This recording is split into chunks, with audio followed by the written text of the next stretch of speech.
पश्चिम बंगाल और असम में बीजेपी ने सरकार बनाने की कवायद की शुरू। अमित शाह को बंगाल तो जेपी नड्डा को बनाया गया असम का पर्यवेक्षक।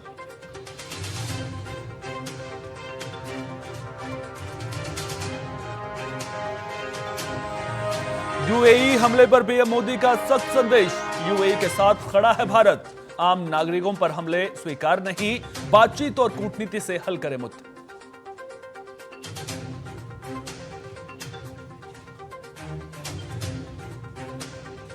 राघव चड्ढा ने दिल्ली में राष्ट्रपति द्रौपदी मुर्मू से की मुलाकात। आम आदमी पार्टी पर लगाया डेंजरस पॉलिटिक्स करने का आरोप।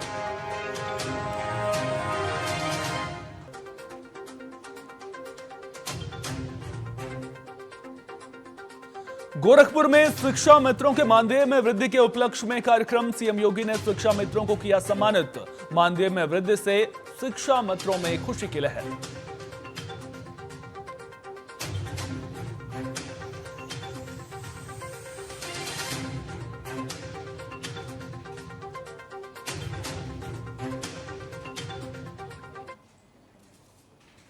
नमस्कार, बहुत स्वागत आप सभी का टीएनपी न्यूज पर। मैं हूं आपके साथ सोहन सिंह। शाम के 5 बज चुके हैं। वक्त है 5 बजे की 5 बड़ी खबरों का।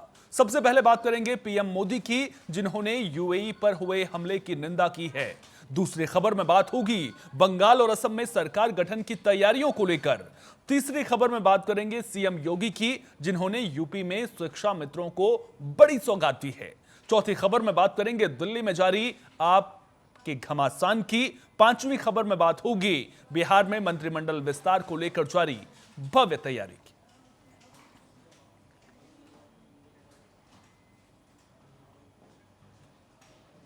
शुरुआत बड़ी खबर के साथ करेंगे। ममता बनर्जी का बड़ा बयान सामने आया है। ममता बनर्जी ने पद छोड़ने से इनकार कर दिया है। यह बड़ी जानकारी आपको दे दें। ममता बनर्जी ने प्रेस कॉन्फ्रेंस की साफ तौर पर यह कहते हुए नजर आई हैं कि लोक भवन जाकर के मैं इस्तीफा नहीं दूंगी, हम चुनाव हारे नहीं हैं, हराया गया है, यह ममता बनर्जी ने कहा है। बंगाल चुनाव में ममता बनर्जी को हार का सामना करना पड़ा। इस मुद्दे पर ममता बनर्जी ने प्रेस कॉन्फ्रेंस की। उन्होंने कहा कि हम चुनाव हारे नहीं हैं, हमें हराया गया है। बीजेपी ने चुनाव आयोग का इस्तेमाल कर जीत हासिल की है। ममता ने कहा कि हमारी लड़ाई बीजेपी से नहीं बल्कि चुनाव आयोग से थी। मैंने अपनी जिंदगी में इस तरह का चुनाव नहीं देखा। ममता बनर्जी ने इस्तीफा देने से इनकार कर दिया। उन्होंने कहा कि मेरा इस्तीफा देने का सवाल ही नहीं है, हम चुनाव हारे नहीं हैं। ममता ने इसके साथ कहा कि हम नैतिक रूप से जीते हैं और मैं लोक भवन जाकर इस्तीफा नहीं दूंगी।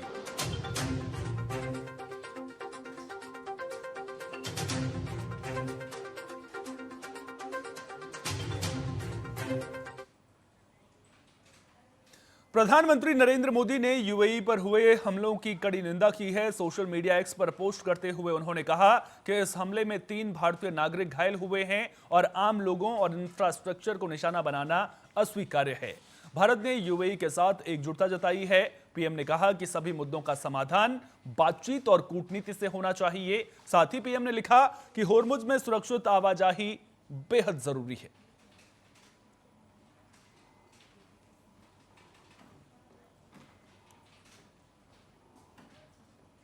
पश्चिम बंगाल और असम विधानसभा चुनाव में बीजेपी की अभूतपूर्व जीत के बाद नई सरकार के गठन की प्रक्रिया तेज हो गई है। इसी बीच जानकारी आ रही है कि बंगाल में बीजेपी का पहला मुख्यमंत्री बनाने की जिम्मेदारी पार्टी के चाणक्य यानी कि अमित शाह को सौंपी गई है, जो राजनीतिक रणनीति में एक महत्वपूर्ण कदम माना जा रहा है।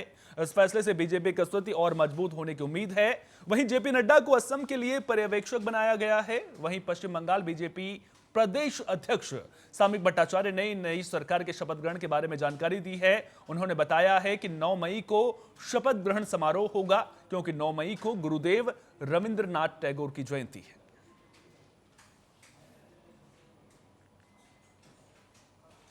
तो एक तरफ ममता बनर्जी कह रही हैं कि इस्तीफा देने का सवाल नहीं होता, दूसरी तरफ बीजेपी की ओर से तैयारियां तेज कर दी गई हैं। जेपी नड्डा और अमित शाह को बाकायदा जिम्मेदारी भी सौंप दी गई है। अब विधायक दल का नेता दोनों राज्यों में चुना जाएगा। असम में हिमंता बिस्वा शर्मा दोबारा मुख्यमंत्री बनते हुए नजर आएंगे, तो पश्चिम बंगाल में मुख्यमंत्री बीजेपी किसे बनाएगी, ये सवाल गहराता हुआ नजर आ रहा है।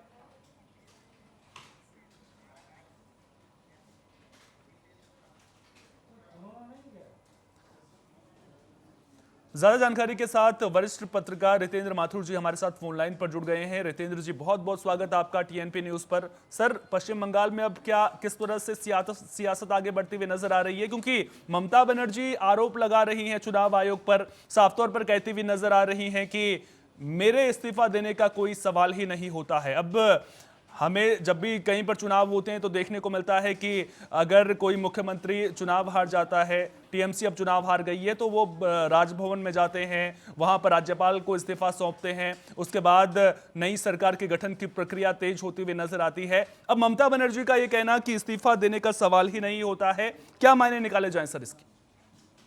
ये ऐसा है कि हास्यास्पद स्थिति है कि अगर आप चुनाव हार जाएं, उसके बाद आपको हटा तो कोई रहा नहीं है पद से, आपको जनता ने हटा दिया आपको, और आप लोकतंत्र के अंदर बैठे हैं, ऐसी बात करते हुए आपको शर्म नहीं आती?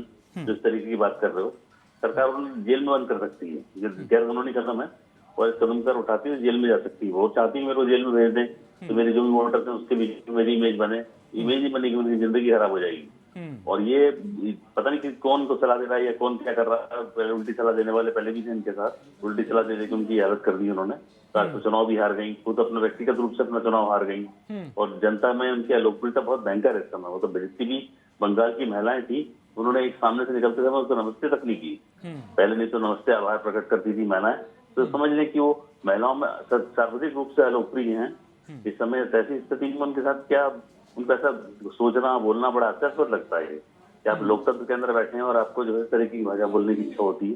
ऐसा करना तो चाहिए नहीं कि हम डेमोक्रेसी में, पर सरकार पास दूसरा ऑप्शन है कि जेल में। बिल्कुल, बहुत बहुत शुक्रिया रितेंद्र जी तमाम जानकारी साझा करने के लिए। तो पश्चिम बंगाल में अब विधानसभा चुनाव खत्म हो गए हैं, बीजेपी बहुमत के पार जाती हुई नजर आई है। 207 सीटें बीजेपी ने यहां पर जीती हैं, टीएमसी 80 सीटों पर सिमटती हुई नजर आई। और अब देखिए, चुनाव खत्म हो चुके हैं, लेकिन सियासत परवान चढ़ती हुई नजर आ रही है। ममता बनर्जी ने मोर्चा खोल दिया है, चुनाव आयोग के खिलाफ मोर्चा खोल दिया है, सीधे तौर पर कह दिया है कि जिस तरह से चुनाव आयोग ने काम किया है वो कतई स्वीकार्य नहीं है। एसआईआर को लेकर के आज प्रेस कॉन्फ्रेंस के दौरान सवाल उठाती हुई नजर आई हैं। दूसरी तरफ अगर बीजेपी की बात करें तो बीजेपी सरकार गठन को लेकर के कवायद तेज करती हुई नजर आ रही है। पश्चिम बंगाल ही नहीं, असम में भी बीजेपी ने तैयारियां शुरू कर दी हैं। ज्यादा जानकारी के साथ हमारे कंसल्टिंग एडिटर गोविंद ठाकुर जी हमारे साथ में जुड़ गए हैं। गोविंद जी, अब देखिए, ममता बनर्जी तो मोर्चा खोल चुकी हैं, जब एसआईआर की प्रक्रिया हो रही थी तब भी सवाल पूछते हुए नजर आ रही थी, जब काउंटिंग हो रही थी तो उस दौरान भी वो खुद मतगणना केंद्र पर पहुंच गई थी, काउंटिंग भी रुकती हुई नजर आई थी। और अब जब नतीजे सामने आ चुके हैं उसके बाद भी ममता बनर्जी ने अपने तेवर दिखा दिए हैं कि वो हार मानने को कतई तैयार नहीं है। अब इन परिस्थितियों में पश्चिम बंगाल में क्या कुछ समीकरण बनते हुए नजर आ रहे हैं? राज्यपाल की भूमिका कितनी अहम हो जाती है ऐसे में? इसे लेकर के विस्तार से आपसे जानकारी चाहूंगा।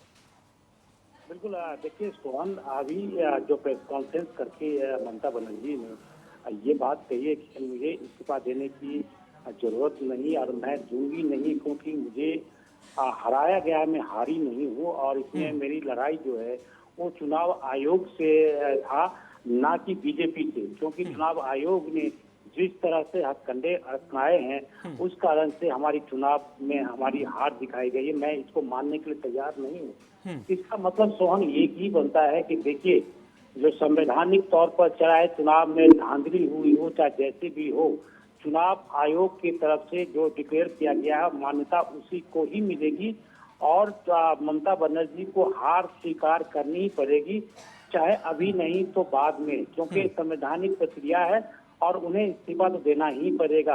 अगर लेकिन गोविंद जी, एक चीज और मैं आपसे समझना चाह रहा हूं कि आजाद भारत की अगर बात करें तो क्या इस तरह का इंसिडेंट पहले कभी आया है कि जब चुनाव खत्म हो गए हो, कोई अगर सरकार किसी राज्य में रही हो, वो चुनाव हार गई हो उनकी पार्टी, उसके बाद किसी मुख्यमंत्री ने कहा हो कि वो इस्तीफा नहीं देंगे, क्या इस तरह की जानकारी पहले आपके जहन में कभी नजर आती है? और साथ ही साथ में क्या इससे इस तरह से अब पेश करने की कोशिश बीजेपी की ओर से नहीं की जाएगी कि ममता बनर्जी अब जनादेश का अपमान करते हुए नजर आ रही है पश्चिम बंगाल में?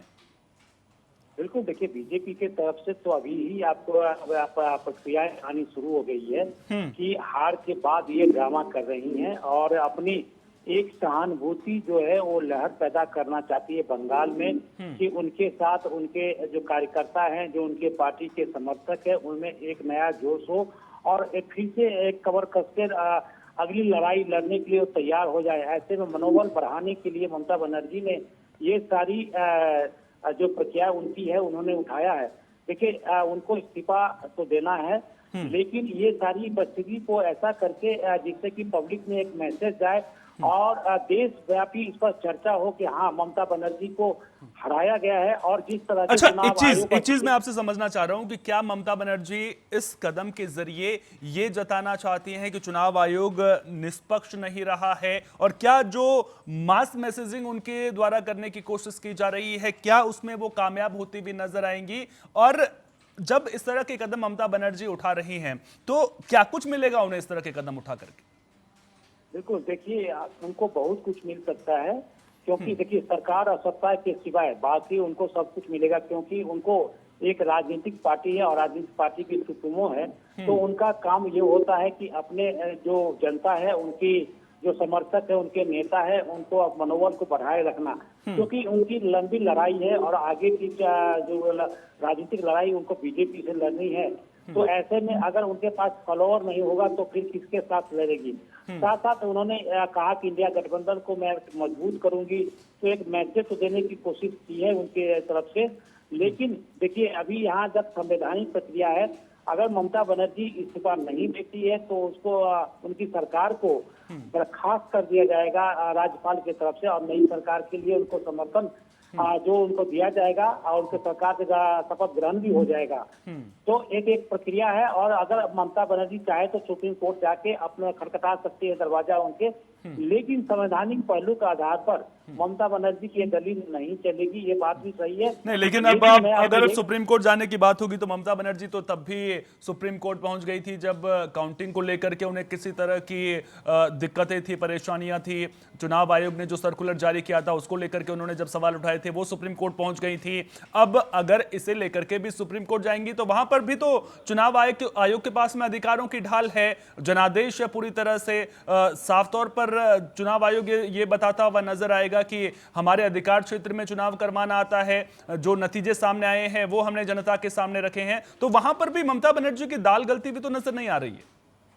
बिल्कुल नहीं, क्योंकि देखिए इससे पहले जो उन्होंने जो याचिका दाखिल की थी काउंटिंग को लेकर, उस पर चुनाव सुप्रीम कोर्ट ने क्या कहा था कि ये अधिकार क्षेत्र आपका चुनाव आयोग का है, उन पर विश्वास कीजिए और उनको काम करने दीजिए। तो उनकी जो याचिका गिर पड़ी थी। देखिए यहाँ पर एक ममता बनर्जी की तरफ से याचिका ये की जा सकती है कि रिकाउंटिंग करवाई जाए या फिर नए सिरे से चुनाव करवाई जाए, क्योंकि इसमें सारी धांधली हुई है, उनको पास सबूत भी देना पड़ेगा, तब जाकर एक याचिका बनती है। लेकिन इसकी कोई संभावना हमें नहीं दिखाई पड़ रही है कि इस तरह से जब चुनाव आयोग की तरफ इतना अधिकार है तो फिर आप एक राजनीतिक पार्टी जो अपनी दलील पेश करेगी उस पर सुप्रीम कोर्ट कितना मानती है, ये हमें तो नहीं दिखाई पड़ा। लेकिन हाँ, उनका एक जरूर दावा है कि रिकाउंटिंग हो या फिर जो धांधली की गई उसका सबूत दिखाते हुए फिर से चुनाव कैंसिल करके फिर से चुनाव करवाई जाए, ये याचिका वो दायर कर सकती है। इस पर सुनवाई हो या नहीं और सुप्रीम कोर्ट के दरमियान आता है वो उनको। बिल्कुल, बहुत बहुत शुक्रिया गोविंद जी तमाम जानकारी साझा करने के लिए। यूपी की अब बात कर लेते हैं, जहां गोरखपुर में शिक्षा मित्रों के मानदेय में वृद्धि के उपलक्ष्य में बाबा गंभीरनाथ प्रेक्षागृह में भव्य सम्मान समारोह का आयोजन किया गया, जहां प्रदेश के 1,43,000 शिक्षा मित्रों का मानदेय 10,000 से बढ़ाकर 18,000 रुपए प्रति महीना किया गया। इस मौके पर मुख्यमंत्री योगी आदित्यनाथ ने कार्यक्रम में शिक्षा मित्रों को सम्मानित करते हुए उनके योगदान की तारीफ की। वहीं बेसिक शिक्षा मंत्री डॉक्टर दिनेश कुमार ने इसे सरकार की शिक्षा के प्रति प्रतिबद्धता का परिणाम बताया, जबकि शिक्षा मित्रों ने इस फैसले का स्वागत करते हुए इसे अपनी आर्थिक स्थिति मजबूत करने वाला कदम बताया। वहीं शिक्षा मित्रों के मानदेय में बढ़ोतरी को एक मजबूत चुनावी कदम के तौर पर भी देखा जा रहा है।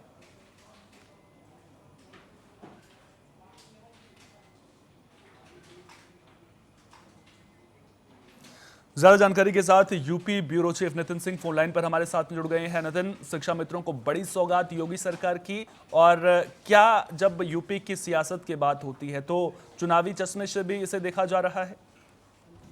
देखिए, ये एक बहुत बड़ा कदम है उत्तर प्रदेश सरकार का, और इसका इंतजार एक लंबे समय से करीब 1.5 लाख से ज्यादा जो शिक्षा मित्र हैं उनको था, और कहीं ना कहीं उनको ये उम्मीद थी कि मौजूदा सरकार उनकी जो मांग है वो पूरा करेगी। और मांग थी उनके मानदेय को बढ़ाने के लिए। हालांकि अभी मानदेय बढ़ा है, लेकिन मानदेय के साथ साथ और भी कई सारी जो उम्मीदें हैं वो अभी इनकी बनी हुई हैं, जिसमें साफ तौर पर इनके नियमितीकरण से लेकर के है, इनके ट्रांसफर को जो म्यूचुअल ट्रांसफर है उसको लेकर के है, इनकी जो एज का जो रिटायरमेंट की एज का जो मसला है वो भी है। कई सारी अभी भी मांगे हैं इनकी, लेकिन इन सबके बीच में मुख्यमंत्री योगी आदित्यनाथ ने आज एक बड़ा कार्यक्रम किया और उत्तर प्रदेश के लगभग सभी जनपदों में ये कार्यक्रम हुआ है। 75 जनपदों में ये कार्यक्रम किया गया है, जहां पर जिम्मेदारों को ये जिम्मेदारी सौंपी गई थी कि वो उन जिलों में जाए और शिक्षा मित्रों का सम्मान करे। और आज 18,000 रुपया शिक्षा मित्रों को आज से शुरू हो जाएगा मिलना, और अगली जो उनकी तनख्वाह आएगी वो 18,000 रुपए बढ़ के 18,000 रुपए आएगी, जो पहले 18,000 नहीं थी। तो ये अपने में एक बड़ा कदम है शिक्षा विभाग के लिए और शिक्षा मित्रों के लिए, जिनको उम्मीद थी उत्तर प्रदेश की योगी सरकार से, और वो उम्मीद जो है वो पूरी हुई है। फिलहाल इन सबके बीच में एक अहम चीज ये भी है कि शिक्षा मित्रों का मुद्दा, अगर हम बीते सालों में विधानसभा सत्र की कार्रवाइयों को खंगाल कर देखें तो उत्तर प्रदेश की ज्यादातर विधानसभा की जो कार्रवाइयां हुई है पिछले 2-4 साल में, हर कार्रवाई के दौरान शिक्षा मित्रों और अनुदेशकों का मुद्दा सबसे ज्यादा हाईलाइट, यानी कि विधानसभा सत्र के दौरान भी शिक्षा मित्रों का मुद्दा उठता हुआ नजर आता था और अब योगी सरकार की ओर से उन्हें बड़ी आर्थिक मदद दी जा रही है, मानदेय उनका बढ़ाया जा रहा है। बहुत बहुत शुक्रिया नितिन तमाम जानकारी साझा करने के लिए। यहां पर रुकेंगे एक छोटे से ब्रेक के लिए, फौरन हाजिर होते हैं।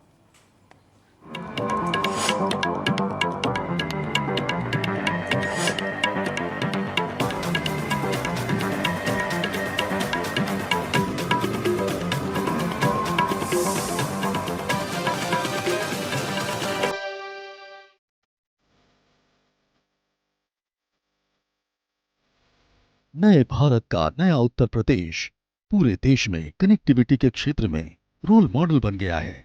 विगत 9 वर्षों में रोड कनेक्टिविटी से लेकर एयर कनेक्टिविटी और मेट्रो से लेकर रेल कनेक्टिविटी में यूपी नंबर 1 है। प्रधानमंत्री श्री नरेंद्र मोदी के मार्गदर्शन और माननीय मुख्यमंत्री योगी आदित्यनाथ के सतत प्रयासों से उत्तर प्रदेश विगत 9 वर्षों में सर्वाधिक एक्सप्रेसवे वाला प्रदेश बन गया है। सर्वाधिक अंतर्राष्ट्रीय एवं घरेलू एयरपोर्ट्स के साथ उड्डयन प्रदेश बन गया है। सर्वाधिक शहरों में मेट्रो यहां दौड़ती है। रैपिड रेल पहली बार यूपी में ही चली है। पहला इनलैंड वाटरवे वाराणसी से हल्दिया को जोड़ता है। स्वर्णिम संभावनाओं के खुले द्वार, समृद्धि की डबल इंजन रफ्तार।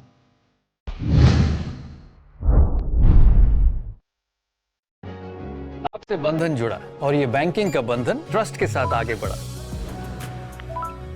Congratulations, sir. जब कोई बंधन उम्मीदों पर खरा उतरता है तो सबका ट्रस्ट जीत जाता है, और बंधन बैंक के इस ट्रस्ट के साथ सबके सपने पूरे होना पॉसिबल है। बंधन बैंक, आपका भला सबकी भलाई। Signature Packaged Drinking Water presents the Mangrove Regeneration Pledge. From the coasts of Odisha, for the ones who stood by us, we stand by them. Come join the Mangrove Regeneration Pledge by Signature Packaged Drinking Water. One with nature, my signature. आपके colleagues भी आपका परिवार है। इनकी safety से समझौता? No chance. इसीलिए Polycab green wires, इनके सुपीरियर इंसुलेशन इमरजेंसी में दे कम धुआं। Polycab green wires, India safe happy connection. They said I'm too confused, that I have too many dreams. I said I'll make every dream count. I'm a visionary at UPES University. I am tomorrow.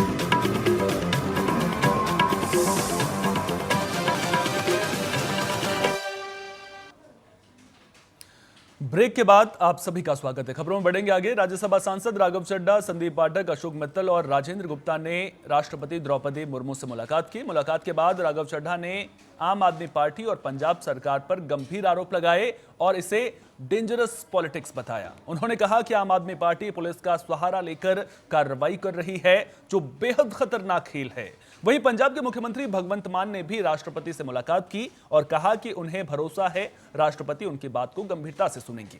ऐसे में ये मुलाकात पंजाब के 7 राज्यसभा सांसदों के हाल ही में राजनीतिक बदलाव और बीजेपी में शामिल होने के बाद सामने आई है।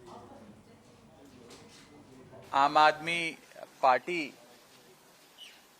को छोड़ भारतीय जनता पार्टी में विलय करने के बाद एक प्रतिशोध और बदले की आग में जल रही पंजाब सरकार और आम आदमी पार्टी ने जिस प्रकार से वेंडेटा पॉलिटिक्स और बदले की भावना से प्रेरित होकर पंजाब की स्टेट मशीनरी का इस्तेमाल करके तमाम वे सांसद जिन्होंने संविधान के प्रावधानों का इस्तेमाल करते हुए आम आदमी पार्टी से अपनी असहमति दर्ज कराते हुए उसे त्यागा, इस सारी वारदातों को, कथन को हमने आज ऑनरेबल प्रेसिडेंट ऑफ इंडिया के समक्ष रखा और सीधे तौर पर यह बात कही।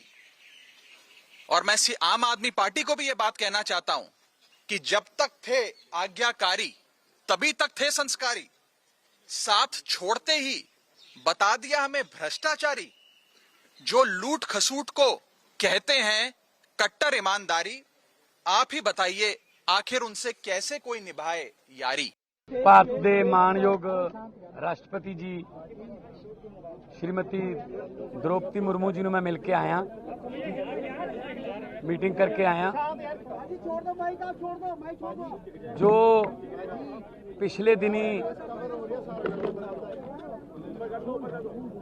संविधान की हत्या, लोकतंत्र की हत्या हुई है कि अचानक 7 MP ਜਿਹੜੇ ਨੇ ਉਹ ਇਕੱਠੇ ਹੋ ਕੇ अपने आप ही ये कह दिंदे ने कि असीं हुण आ पार्टी बन गए। बिहार की सियासत में इन दिनों हलचल तेज है। मुख्यमंत्री सम्राट चौधरी के कैबिनेट विस्तार को लेकर बड़ी कवायद शुरू हो गई है। राजधानी पटना स्थित बीजेपी कार्यालय में इस मुद्दे पर अहम बैठक हुई। बैठक में संगठन महामंत्री भीखू भाई दलसानिया समेत कई वरिष्ठ नेता और विधायक मौजूद रहे। बताया जा रहा है कि 7 मई को भव्य शपथ ग्रहण की तैयारी है। सूत्रों के मुताबिक 7 मई को कैबिनेट विस्तार के साथ भव्य शपथ ग्रहण समारोह का आयोजन पटना के गांधी मैदान में किया जा सकता है। कार्यक्रम को बड़े स्तर पर आयोजित करने की तैयारी है। इसमें देश भर के दिग्गज नेताओं के शामिल होने की संभावना है। उम्मीद जताई जा रही है कि इस कार्यक्रम में पीएम नरेंद्र मोदी समेत एनडीए शासित कई राज्यों के मुख्यमंत्री और बड़े नेता भी शामिल हो सकते हैं।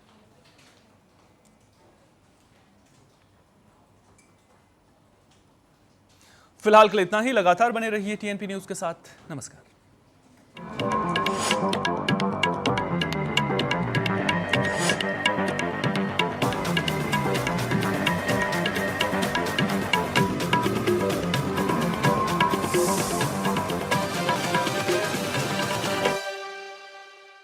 भैया